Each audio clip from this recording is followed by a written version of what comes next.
The edge is so small in some cases, those comps can really put you over. What is the deal with comps and how important are they? Well, comps are very, very important. There's ways that you can go about getting comps that minimize your risk but maximize your comp. For example, if I'm playing blackjack and I play for an hour and maybe I lose $200, but if me and a friend are at the craps table or the roulette table, and if I'm at the craps table, I'm betting pass, he's betting no pass, we're at $100 rolls. For an hour, your expected loss for both the summation of both players is like $25 over the hour. But your comps are like $75 between the both of you. So you made $50 in comps there. The same thing with roulette, betting red or black. Well, when you look at Vegas in the heyday, right, with the 99-cent buffet and all the comps in the world, that's one thing that a lot of people talk about nowadays is that you just don't get any comps anymore. Nothing worthwhile anyway. That's exactly true. And the reason for that is back, like you said, in the day when Vegas was in its heyday, their main objective was to bring in gamblers.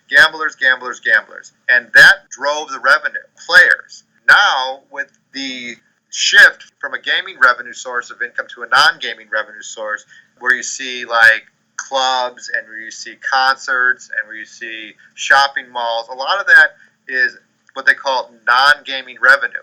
And that currently accounts for about 65% of a resort's revenue stream, as opposed to the 35% they would get from the gaming revenue currently. And before, it was almost all gaming revenue. I know this is especially true in some poker rooms that, you have to play 10, 12 hours for $7 or $8 in comps. And it's just exhausting because you may be losing money with the rake that they're taking, and you might lose the win at the table, but you're also just not getting any compensation or value for your play.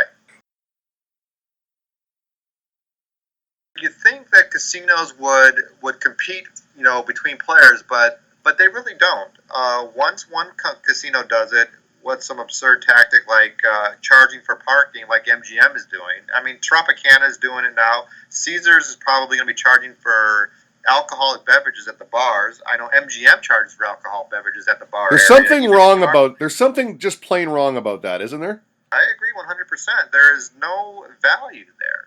They're just losing country. You're going to tick people off, and people will not come back. I always say this.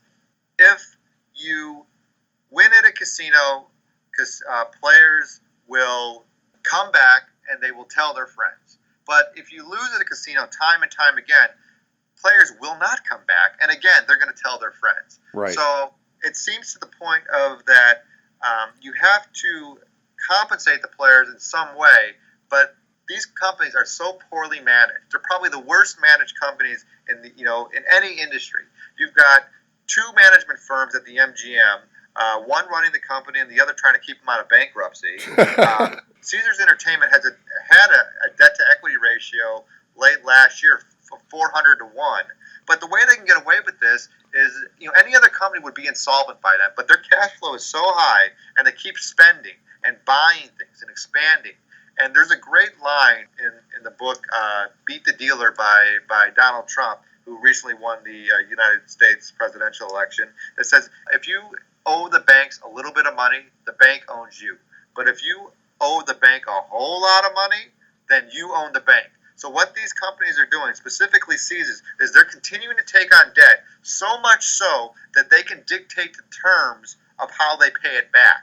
And it's a win for them, and they don't have to answer to anybody.